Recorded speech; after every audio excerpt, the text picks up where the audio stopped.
Olá, eu sou Carol Barreto, estou aqui como mediadora do painel Inspiração ou Apropriação, Moda e Identidade Cultural.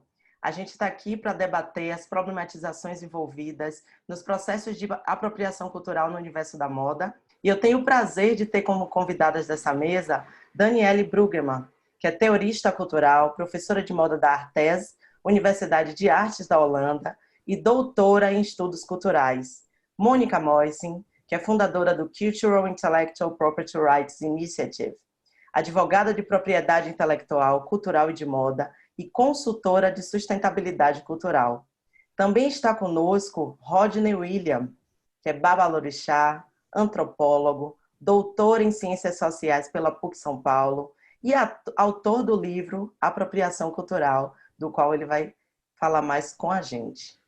Eu, Carol Barreto, falo aqui da Bahia, de Salvador, Bahia. Sou professora do Departamento de Estudos de Gênero e Feminismo da Universidade Federal da Bahia. Também doutoranda do Programa Multidisciplinar de Pós-Graduação em Cultura e Sociedade, o Pós-Cultura, construindo uma tese e uma pesquisa sobre moda como ativismo político.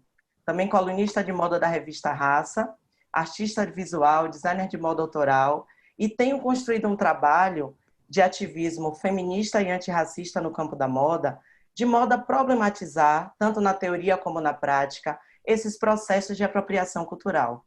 A minha busca tem sido compreender e materializar os parâmetros de moda afro-brasileira, a partir de processos criativos decoloniais, compreendendo a importância não somente de produzir imagens de moda que sejam respeitáveis à nossa memória e à nossa ancestralidade, com pessoas que se pareçam conosco, com técnicas e éticas que sejam referentes à nossa cultura, mas especialmente construindo processos metodológicos e processos criativos que descentralizem a pessoa artista, né, como plena detentora do saber fazer e da intelectualidade, modificando esses processos criativos de modo a preparar outras artistas, preparar outras estudantes e outras pessoas colaboradoras no interior do meu ateliê.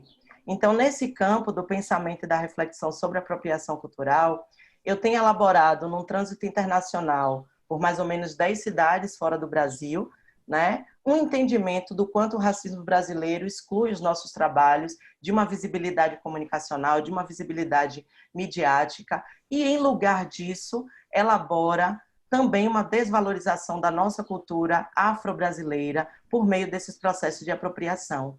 Moda é um diagnóstico da mentalidade de um tempo, é um modo da gente expressar por meio da nossa aparência, nossa subjetividade, especialmente nossas demandas políticas.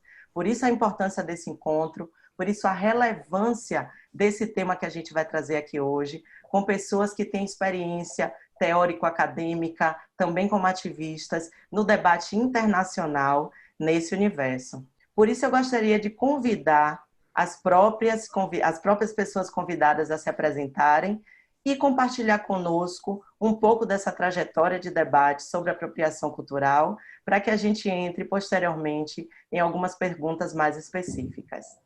Podemos começar por Danielle, por favor? Thank you so much for this introduction, and thank you for the invitation to join this conversation with you.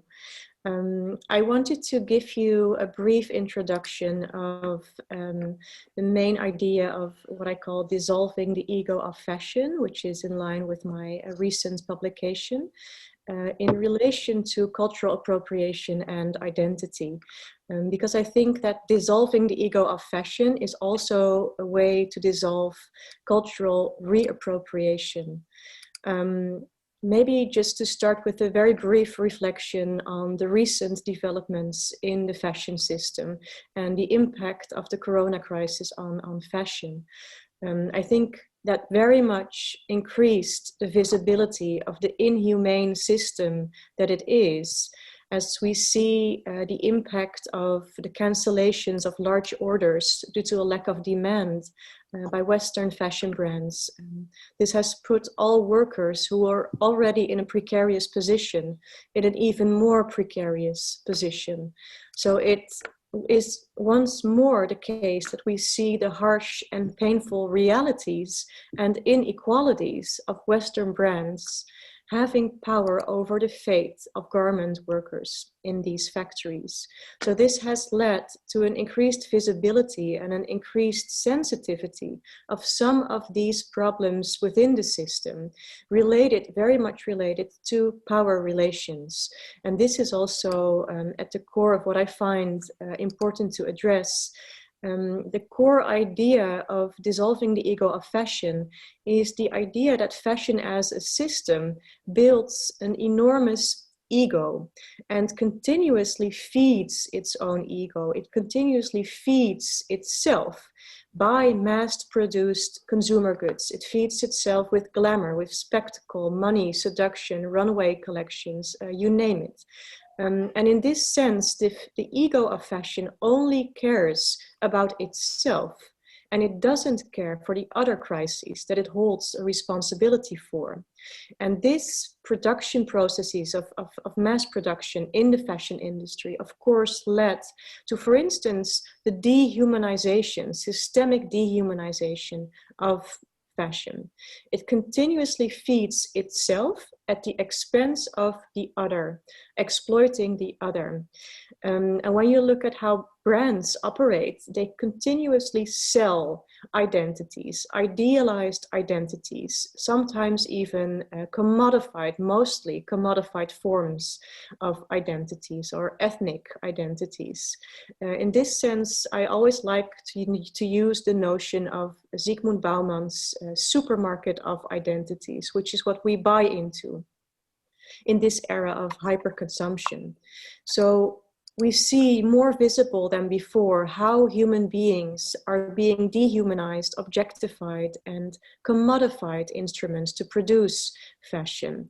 And it is so important to acknowledge the human dimension of fashion, because it is about cultural values, it is about expression of identity, it is about social interaction, and it is so important to acknowledge the agency of all people involved in the system, doing more justice to their active role of engagement and capacity to act.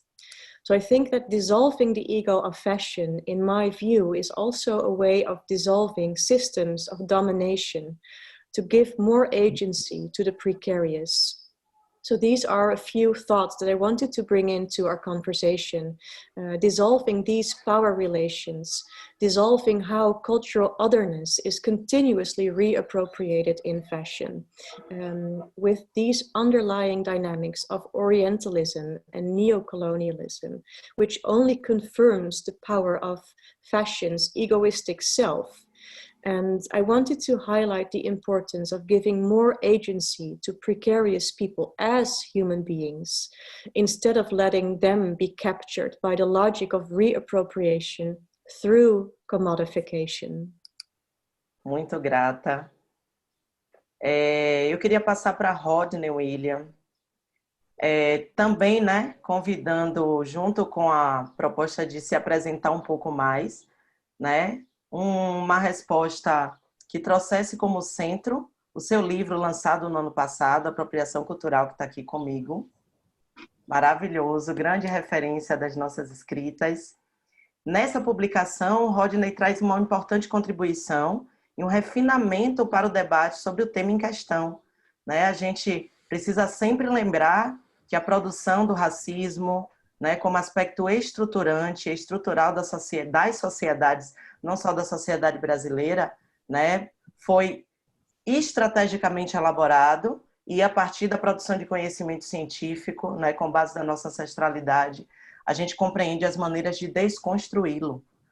Então, a partir também, né, a partir especialmente do lugar de autoridade que pouquíssimas pessoas podem experienciar, que é o cargo de babalorixá, né, além de ser doutor, ser babalorixá, né, para a nossa comunidade, para a nossa população negra afrodiaspórica, né, uma conjunção que é essencial, né, nessa frente de luta.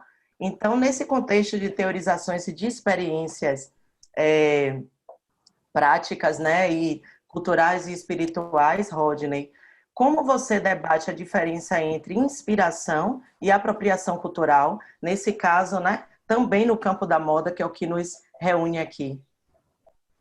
Bom, primeiro eu quero agradecer a sua apresentação tão generosa, dizer que é um prazer contar com a sua mediação nesse evento e também dividir, né, esse diálogo com pessoas tão importantes quanto Daniele e Mônica, agradecer pelo convite, dizer que é sempre importante a gente mostrar que quando estamos nós aqui, né, nós estamos já fazendo um deslocamento, né, desse lugar que sempre quiseram nos colocar, nos relegar, para um lugar de protagonismo, né, sem querer, obviamente, dominar o debate, mas contribuindo com visões que até aqui não foram consideradas. Então, é sempre muito importante a gente saber que os nossos conhecimentos, eles foram construídos pela nossa ancestralidade e resgatar todo esse saber ancestral por meio das epistemologias de resistência. E, nesse sentido, eu tenho sempre falado que a gente vai para além, né, dessas tendências decoloniais em todas as áreas, né? E é muito importante que a gente perceba que o neocolonialismo, como bem disse a Daniele, ele ainda continua querendo ditar as normas para a organização social, sobretudo para a distribuição de recursos e principalmente para que a sociedade de consumo diga aquilo que, né, o consumidor deve ou não consumir. Bom, partindo desse lugar, eu gostaria de dizer que o livro Apropriação Cultural, ele vem de um desafio. Eu fui desafiado pela nossa coordenadora, a professora Djamila Ribeiro, que escreveu Lugar de Fala, a falar um pouco sobre o tema da apropriação cultural a partir da leitura que ela fez de um texto que eu escrevi para a revista Carta Capital, da qual eu sou colunista, que se chamava sobre capoeira gospel, Bolinho de Jesus e afins. Então, a partir dessa reflexão, né, sobre esse lugar que a capoeira ocupa, né, na cultura brasileira, sobre a polêmica em torno do acarajé, que foi vendido, que chegou a ser vendido nas ruas de Salvador como Bolinho de Jesus, eu fui aprofundando o tema, mas a gente teve um episódio no Brasil, né, que foi o turbante de uma menina branca, que gerou uma grande polêmica e uma discussão nas redes sociais muito grande, e aí trouxe o tema da apropriação cultural de uma maneira muito intensa, e as pessoas não conseguiam perceber que aquilo, na verdade, ia muito além do que pode ou não pode. Então, eu sempre gosto de reafirmar que a apropriação cultural não é sobre o que branco pode ou não pode usar. A apropriação cultural é sobre um mecanismo de opressão, sobre relações de poder e sobre uma forma que o colonialismo encontrou para subjugar populações inteiras, muitas vezes.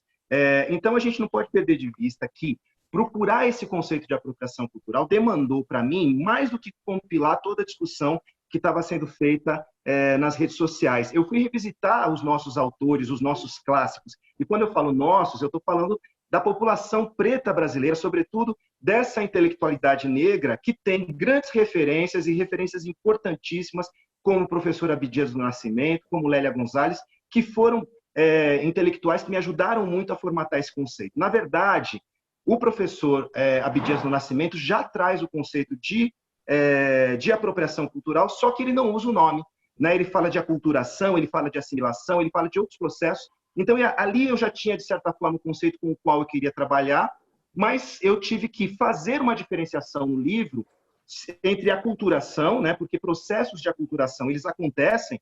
Nós temos, por exemplo, a questão do sincretismo religioso, que é uma coisa muito presente no nosso país, e a gente tem outros tantos processos de aculturação que se dão.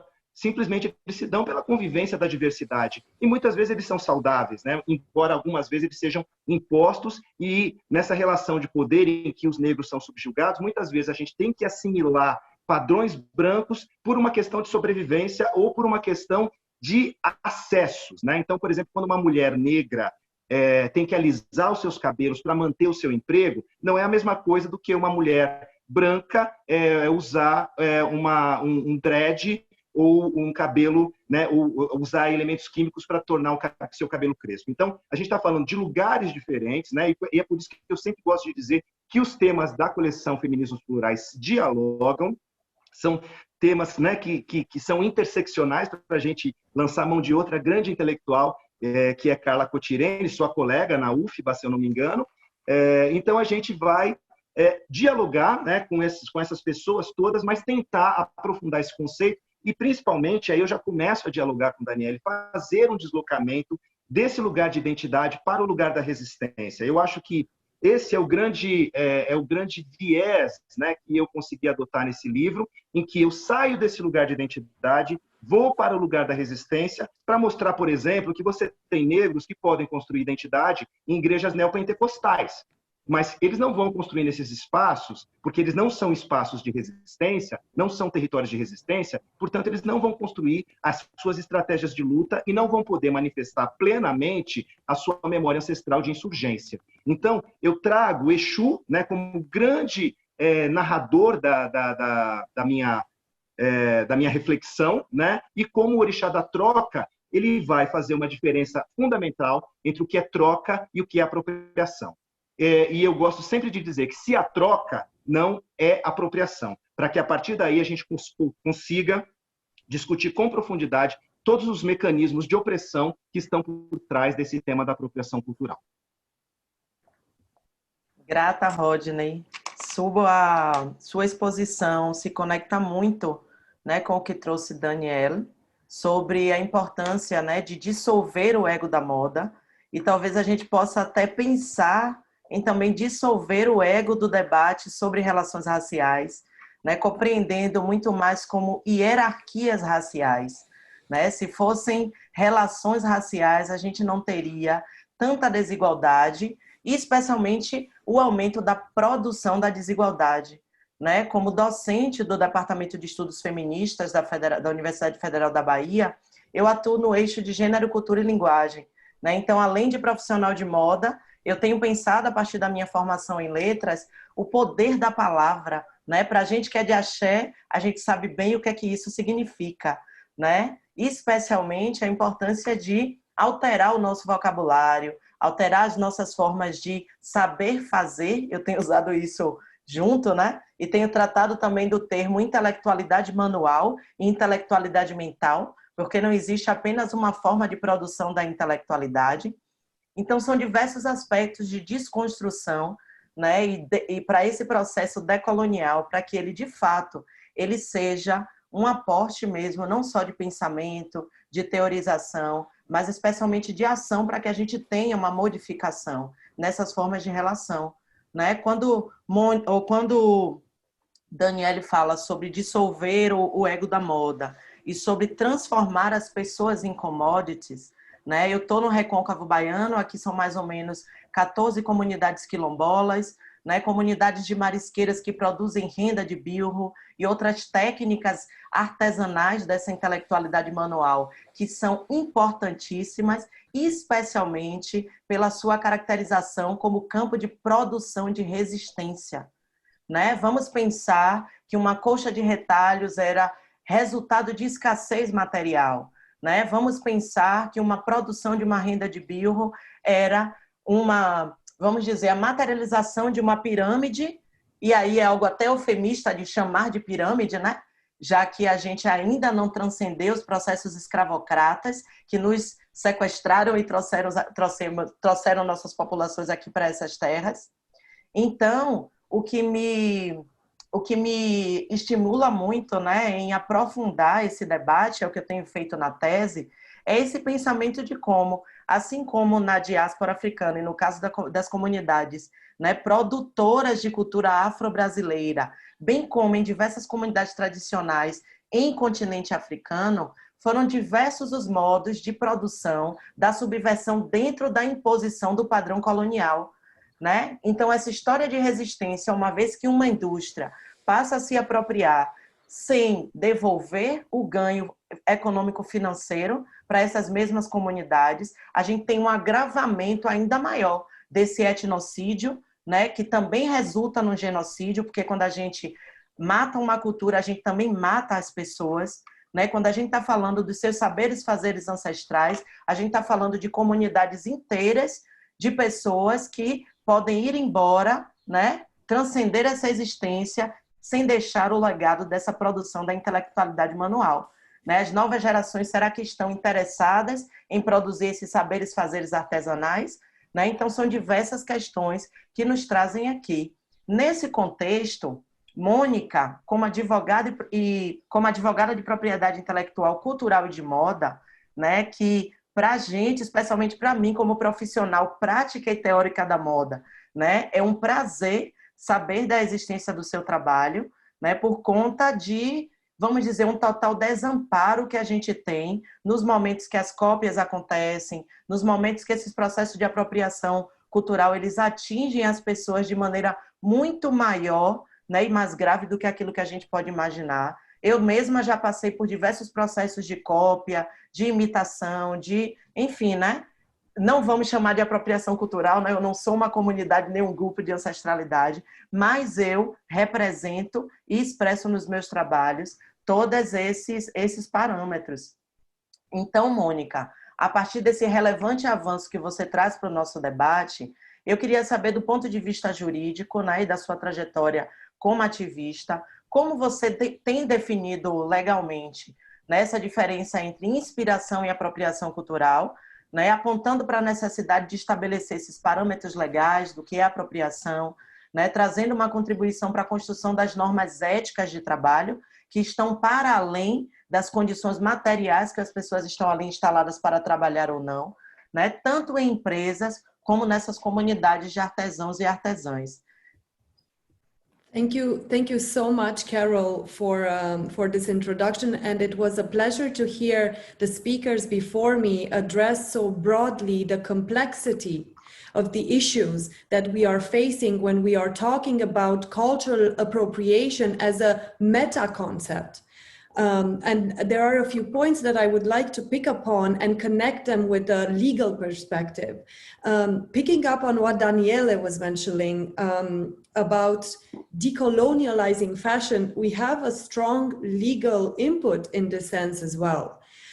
If we only think of the roots of this discrimination when it comes to the value of knowledge, it is a colonial construct. That ties into the concept of public domain. So copyrights, patents, industrial designs, all these are created to put power into the hands of one individual and not the community. They are also created based on a false assumption. And that assumption was that traditional knowledge, Rodney was so beautifully exemplifying different forms of traditional knowledge and traditional cultural expression, so including spiritual practices, symbolism of identities, and so on. Including expressions that are textile, like the garments that we use, or jewelry, or the way the hairstyles, right? Intangible expressions. All these have been put around 1700s into this block that was called public domain. So that meant that they belonged to everyone, without giving the possibility to the communities who act as custodians of this knowledge to have control over their traditional knowledge and their heritage and their identities. But the law is not silent in this regard. And only in the past 40 years, unfortunately, there has been progress in the space. And even the terminology, traditional knowledge and traditional cultural expressions, has been given a legal value in the international legal scene.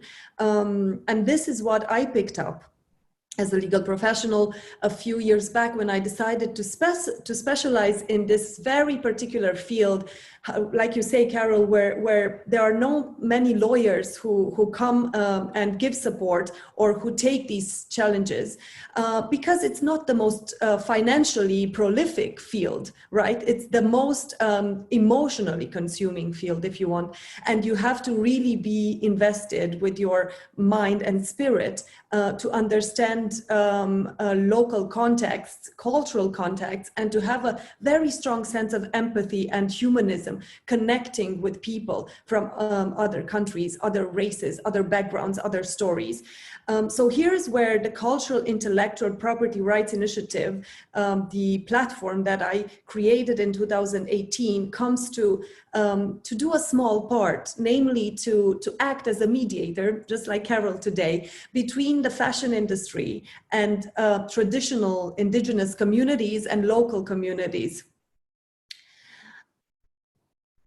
To build a bridge and to come with practical tools, because in the fashion industry, I have observed many of the people that I work with are wonderful people. They just do not have the awareness and the knowledge yet. And because of the lack of knowledge, it's also confusion as to how to react, how to tackle a problem. So we had to create rules and guidance for practices, for good practices in this space from a legal perspective. And later in this talk, I will mention the rule that we came up with, the 3 C's rule, that stands for consent, due credit, and compensation, which should be always in the mind of anyone who wants to engage with the heritage of a traditional community or indigenous people, or any community, actually. A lot of topics that have been mentioned already are very relevant when it comes to the legal perspective, because the law itself works always at the intersection of power, custom, ethics, and morality. So when we talk about ethics, there will always be kind of a legal influence. They would relate to each other. Customs, we have customs in certain communities that contradict the Western laws or the predominant laws in a society. We have these power dynamics that are always trying to find a balance, and there's always oppression and there's always repression. So all these contexts, all these concepts have a legal aspect to them as well. And I'm really happy to be involved in the conversation today, and to also bring our understanding as lawyers, what is cultural appropriation in fashion and how does it manifest? And I'm sure we will get to those examples later in the panel. Thank you, Carol. I'm ready to move on to the debate. Muito grata, Mônica. A gente gostará que na próxima resposta você traga esse detalhamento dos 3C. Para a gente vai ser muito importante. A gente, inclusive, já falou muito, né, do que eu tinha definido aqui como segunda questão, né, o fato de como o campo do design de moda ele é historicamente visto, né? E como ele não, porque não é uma pessoa, não é uma identidade oculta, não é uma coisa que eu falo muito para as minhas estudantes em sala de aula, é da gente desconstruir essa separação entre eu, sociedade, eu, cultura. Nós somos participantes e pessoas construtoras da sociedade, da cultura, da universidade, do campo do design de moda, né? São campos feitos pela nossa participação crítica ou cômoda, né? A partir do momento que a gente destrói alguns desses contratos, né, que informam que a gente precisa se adequar e aceitar determinadas regras de exploração e de reproduzir, né, a gente compreende a importância da gente participar ativamente, né? E eu aproveito também para contribuir, né, porque eu tenho sido muito questionada também sobre respostas rápidas sobre apropriação cultural, né? E uma coisa que eu tenho falado muito, talvez Rodney depois traga um pouco mais disso, é que independentemente das nossas posicionalidades, né, mesmo eu, mulher negra, de religião de matriz africana, nordestina, do recôncavo baiano, eu não vou produzir ações de apropriação cultural. No entanto, eu posso reproduzir essas ações de apropriação cultural, né? Nós passamos basicamente por um adestramento para a produção do nosso repertório cultural e artístico, para a produção da nossa intelectualidade, né? Pautadas numa cis heteronormatividade branca, né? Em diversos aspectos que são enfim, resultados da acentuação das divisões das classes sociais, né, do etarismo, do capacitismo, né, diversos elementos que a gente chama nos feminismos de matrizes produtoras da desigualdade, né, racismo, sexismo, LGBTIAQ-fobias, né, o preconceito de origem, de imagem, o etnocídio, né? Então, todo esse campo de produção da desigualdade e da diferença, né, também base para essa definição do que é ou não apropriação cultural. Né? Uma coisa muito importante que Mônica trouxe na sua fala é essa ideia do domínio público, né? E eu, na graduação, eu venho de uma formação em letras com inglês, né? Para me constituir como designer de moda, eu passei por diversos universos do campo da produção artística e sempre me incomodou muito o conceito de arte que a gente trabalhou na universidade, que é um conceito branco, né? Que a arte precisa ser gratuita e inútil, né? Ela tem o fim em si mesmo e, além disso, ela não pode ter uma funcionalidade. E eu, que no meu ateliê, para produzir uma coleção, passo 2 meses para fazer um tecido, mais 2 meses para fechar uma peça de roupa, como é que eu vou considerar aquilo como mero produto utilitário e funcional e não trarei para a característica de arte? Né? No meu trabalho eu tenho provocado muito essa divisão entre moda e arte, levando as roupas para as galerias de arte, inclusive, né?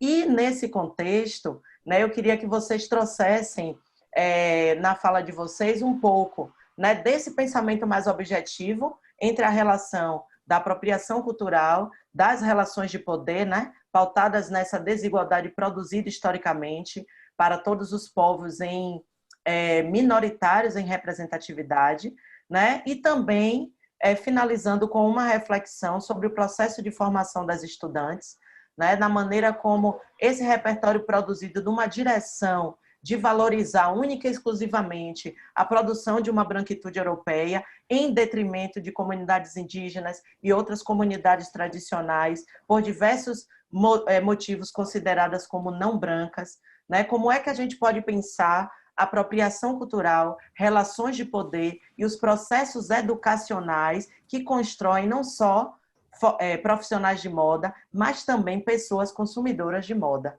Podemos começar por Daniele, por favor. Thank you again. Such an important topic. Where to start? I think with discussing this process of decolonization, I think it's very important to understand that there are often multiple layers of cultural appropriation here. It's cultural appropriation of cultural appropriation of cultural appropriation. It's a complexity of underlying dynamics. An intersectional approach is needed. It's not just about gender. It's not just about ethnicity. We need to think through the complexities of all of these issues that are related to each other. Looking back at these underlying dynamics, these underlying power structures coming from colonial times, to some extent, they are still very much present in contemporary fashion. And these are the underlying dynamics of Orientalism, of neocolonialism, which are related to identity politics in current times, which continues to confirm the power of, like I said, the self or the ego or the West, whatever you want to call the self in this case. But there is a hierarchical relationship there. There is a process, an underlying process of sustaining systemic dehumanization, of sustaining systemic inequalities. It is a continuous reinstating of cultural imageries that continue to confirm these power relations. So fashion often performs identity constructions. They continue to perform these power relations. Not always, often not actually intentionally. And that's also an interesting thing. In my own research, I've been doing interviews with representatives of several fashion brands who were genuinely interested in what they call the exotic. I know it's a very problematic term, but there were somewhat sincere intentions there. And then I come back to what Monica brought in related to a lack of knowledge. When you do more research, when you delve into these underlying dynamics of this interest in the exotic, where does that come from? What is its history?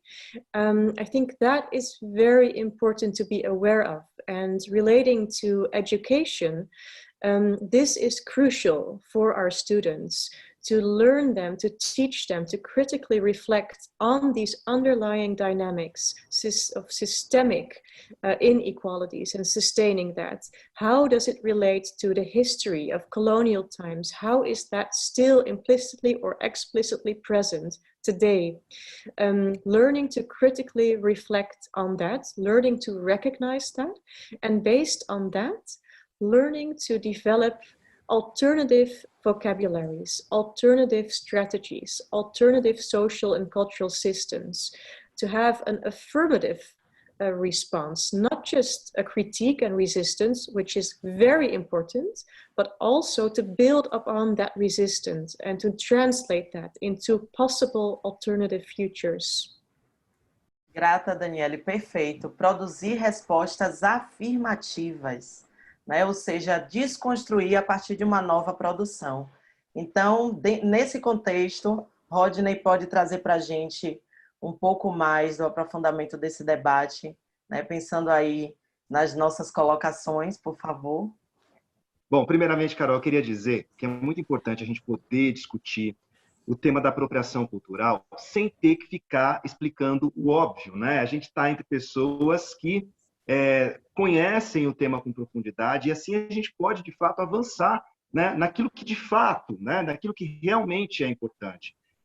Quando a Daniele traz, né, todas essas questões, por exemplo, quando ela fala do ego da moda, isso me faz lembrar daquele conceito que a professora Cida Bento, né, forjou na sua tese de doutorado, que é o pacto narcísico da branquitude, né? Então, a gente também precisa começar a entender esse lugar da moda a partir desse lugar que a sociedade de consumo colocou toda essa produção, e é muito importante quando a Daniele diz que isso é deliberado, né? A indústria da moda tem uma intenção com isso. A gente não pode perder de vista que ela está dentro de um contexto capitalista, né? E que esse capitalismo, ele é continuidade, sim, do colonialismo, e que a partir deste lugar é que a gente vai fazer todo o aprofundamento das intenções, né, que essa indústria da moda tem quando ela se apropria, né, de produções dos povos originários, por exemplo, e esvazia completamente de significados e de sentidos essas produções. Então, a minha fala vai, obviamente, coadunar muitas vezes, né? Eu acho que concordamos, eu e Daniela, em muitas coisas. Eu acho que eu fico muito feliz que ela traga um ponto de vista que muito me contempla quando ela fala da questão da desumanização. Ela traz, obviamente, a relação entre apropriação cultural e racismo. É uma coisa que a gente não pode perder de vista, né? E que o Fanon, quando ele trabalha a questão da cultura associada à questão do racismo, e mostra como muitas vezes aquele lugar em que você reafirma a igualdade é o lugar em que você está perpetuando as diferenças. Então, é muito importante que a gente perceba que nessa ideia de que é tudo nosso, né, é de todos, né? É de todos, essa coisa do domínio público, já para dialogar com a Mônica também, porque ainda é muito incipiente essa questão do direito, né, quando se trata de apropriação cultural. E quando a gente percebe que é uma questão estrutural e sistêmica que dialoga com mecanismos de poder, que dialoga com racismo, a gente vê o quanto a gente ainda precisa avançar nessa discussão, e que não é uma questão egocêntrica sobre o que branco pode ou não pode, até porque preto não tem poder institucional para dizer o que branco pode ou não pode.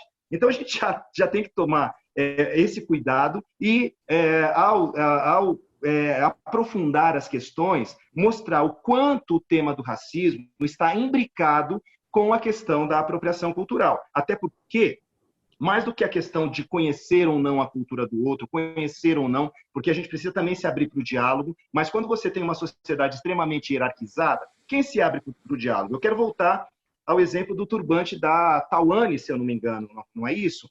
Em que supostamente uma mulher negra teria dito a ela que ela não poderia usar um turbante, e ela disse: eu uso o que eu quiser, e encerrou o diálogo. Quer dizer, não tem a possibilidade de conversa, porque quem é um preto para dizer o que um branco deve ou não fazer? Então, a gente precisa também perceber que os nossos saberes, eles estão aí colocados dentro dos terreiros, né, nisso que você trouxe tão lindamente, né, nessa intelectualidade manual. Eu achei essa palavra linda, não tinha ouvido essa expressão ainda, e acho isso tão profundo, porque é de fato uma intelectualidade manual, né? Você tem todos os truques da cozinha, dos terreiros, que são truques que as nossas mães e avós usavam nas casas das patroas e das sinhás, né? Aquela coisa de você deixar um bolo solar para trazer para os seus filhos, né? Isso tudo é um saber de resistência que a gente precisa trazer para esse lugar. Agora, voltando ao tema do debate, inspiração ou apropriação, a gente precisa, e aí eu vou te pedir licença, Carol, para usar o seu exemplo como algo muito importante, né? Porque, de fato, você faz, como você mesma disse, uma moda com ativismo político, né? E eu sempre aprendi que arte, ela só pode ser chamada de arte quando ela tem uma intenção política. Se não há uma intenção política na arte, talvez a gente não possa chamar de arte. Então, a sua arte, o seu trabalho de moda é um trabalho de arte, antes de tudo, porque há uma intenção política nesse trabalho que é inspirado naquilo que você viveu, que é inspirado. Então, aí sim a gente pode falar de inspiração, né? Aí sim a gente pode falar de uma relação de reciprocidade, porque, de certa forma, você está trazendo para um contexto político os elementos da resistência negra que são tão importantes para aquela população continuar existindo e reexistindo. Por outro lado, quando você tem toda uma possibilidade de que a indústria da moda use essa pecha de inspiração ou homenagem para se apropriar, a gente tem um outro contexto que precisa, sim, começar a chegar na questão jurídica, como bem diz a Mônica. Quando você tem grandes grifes mundiais indo buscar na tecelagem dos povos originários do México, né, dos indígenas mexicanos, a inspiração para suas coleções, para os tecidos, para a estamparia, obviamente sem dar os devidos créditos, e mais do que isso, sem trazer alguma contrapartida para esses povos que muitas vezes vivem uma situação precária, a gente precisa começar a contestar, inclusive do ponto de vista jurídico. Até porque o que faz com que a indústria da moda se sinta no direito de se apropriar desses elementos, sobretudo usando essa ideia de homenagem ou de inspiração como desculpa. Então, uma coisa é pegar uma mulher negra num contexto de resistência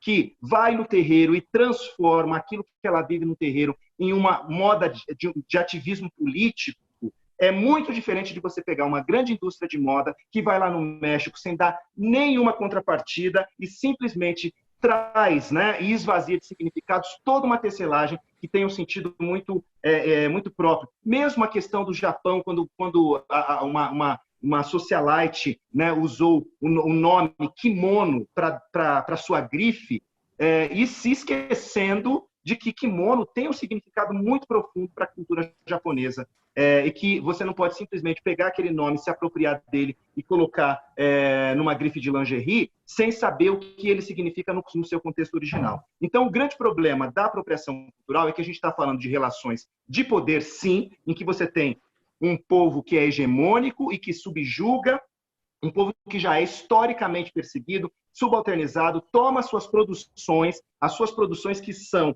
intelectualidade, sim, que são conhecimento, que são saberes, porque tudo aquilo tem um significado. Cada desenho que é colocado numa peça de tecelagem, numa escultura, tudo aquilo tem um sentido para aquele povo, inclusive um sentido sagrado, muitas vezes, que precisa ser respeitado, porque aquilo, se foi trazido até aqui, né, se nós temos ainda hoje, né, essa tecelagem sendo produzida, se a gente tem até hoje esses turbantes sendo usados, é porque um povo resistiu e resistiu a duras ameaças para manter esse patrimônio. Quando a gente fala da capoeira enquanto um exemplo de insurgência negra, porque os senhores, né, como a Djamila sempre diz, os senhores achavam que era uma dança, mas nós sempre soubemos que era uma luta. Nós sempre soubemos o significado daquilo para o nosso povo e que naquele código que o corpo traduz, tem muito mais, aquilo diz muito mais do que simplesmente um movimento. Aquilo muitas vezes é um código, assim como o visungo, o canto, né, que os nossos antepassados usavam nas Minas Gerais, era um código para saber a hora de esconder o ouro, e com esse ouro que eles esconderam, eles puderam comprar a alforria. Então, nós temos aí, ao longo da história, diversos exemplos, só que nós também temos a questão do epistemicídio, ou seja, todas as nossas produções, não só aquelas que estão nos territórios de resistência, mas também aquelas que a gente produziu dentro da academia.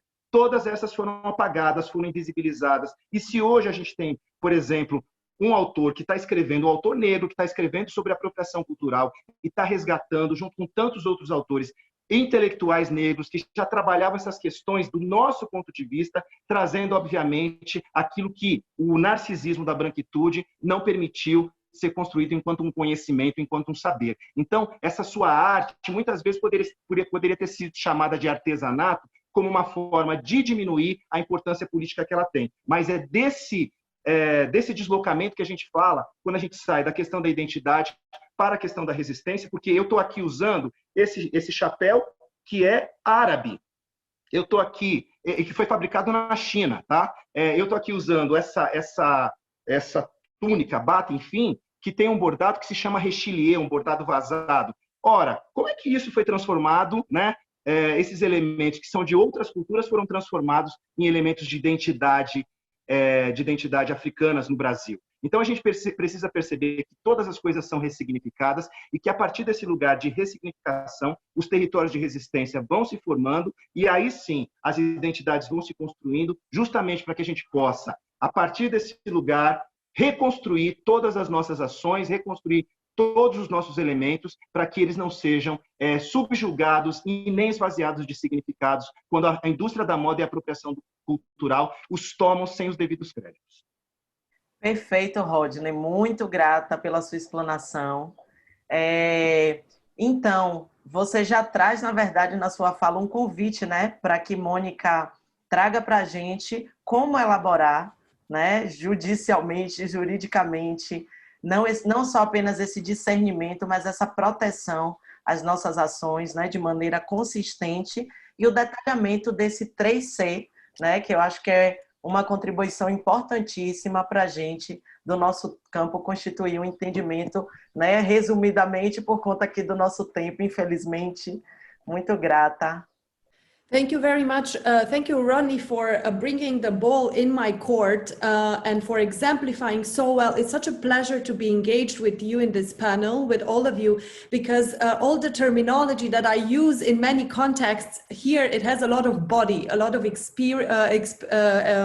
examples and a lot of passion associated to it. So you've been talking a lot about the use and misuse of traditional expressions and traditional knowledge belonging to indigenous people and local communities, irrespective of race and around the world. And from a legal perspective, cultural appropriation is not simply using without consent. That would be kind of the simplified definition. But we have three forms of cultural appropriation. Misappropriation, when you take something that is not yours. Misuse, when you use it without understanding the cultural context that it comes from and the cultural heritage that it comes with. And third, what happens a lot is this unfair commercial use, when you do what so many fashion companies have been doing in the past years, and maybe we just started calling them out in the last decade, but it's been done for decades, to copy one-on-one, to plagiarize, yes, to literally take the image and not even use that technique, so not involve the community in any way in the production process or the brainstorm or the narrative, the storytelling, and just copy literally, sometimes with a different technique, the symbols, the imagery, the identity of a community. I always tell people, it's like you would wear t-shirts with my face on you and I'd be happy about it. So this is the very cruel, simplified way of saying it, because we need to make these examples accessible. Because when you hear when I started to do this work, many of my colleagues in the West were telling me, so what do you want to do now? Change the world? Get rights to people? How do you want to legally protect this? Yeah, how are you gonna make money out of this? And why should I pay for something that's in the public domain? So the sense of entitlement was so deeply rooted in the majority of my environment that it's simply not fair. It's simply a matter of inequality, a systemic inequality that is at the bottom of this legal system that I decided to be part of. And this is something that we have to change. But this is not something that I can, as a white woman coming from Romania, change. We have to do it as a community. It's a community where we have to come irrespective from where we are, because the ethos and the mission is the same. To be recognized as equal partners in this knowledge-based society, and to understand that this is art, this is not handicraft, this is not handmade like anything that you handmake. This has a lot of weight and a lot of power. And for people who understand it, wearing a Romanian blouse for me and being surrounded by these embroideries that I get from communities where I travel and meet them, this is my strength and this is my power, even if I'm a lawyer. But for people who really work with these symbols and are custodians of the symbols, to them, this is life. This is existence. This is extremely important. And what we can do is to come up and ask a set of practices. It is time now to say, don't do it like that anymore. Stop plagiarizing. Stop mentioning us every now and then in your campaigns. Stop using our beautiful faces in your pictures. We want three things. We want to be consulted and informed priorly to using aspects of our culture in a way that you consider appropriate. So we want our consent. We want you to ask. We want you to acknowledge the source and to understand the background, the cultural background. So we want to be credited and we want to be compensated. And this compensation doesn't always has to be financial, writing a check. There are many ways in which we can integrate and create sustainable business models and benefit sharing business models with members from local communities and indigenous people. And this is what we need to ask. We need to ask for the 3 C's or any kind of set of basic rules to be respected when it comes to interactions of any kind with the heritage of indigenous people and local communities. This is why we came up with the 3 C's, to be able to give a tool that could be understood by members from both sides, because not everyone has the luxury and the capacity to be so knowledgeable and to really understand these terms, to know what traditional knowledge means, to understand that traditional knowledge is knowledge, know-how, skills, innovations, practices. It's a lot that are passed on from generation to generation in a traditional context. That doesn't mean that they are old or that they are no longer important. That means that it's such a long-term connection with a specific culture and identity. And they are part of the identities of these communities. And they are constantly evolving because communities evolve. So this is not a type of knowledge that, like a patent, you invented something and for 10 years you use that something like you invented it. This is such a dynamic field, but it's a field that needs to also be protected. I hope I didn't go too complicated about these notions, but what I want to invite our audiences to check the work we do on culturalintellectualproperty.com, where we try to explain these notions. We try to explain what traditional knowledge is, what traditional cultural expressions are, and how to engage with communities in an equitable and fair way, to start from a place of common sense.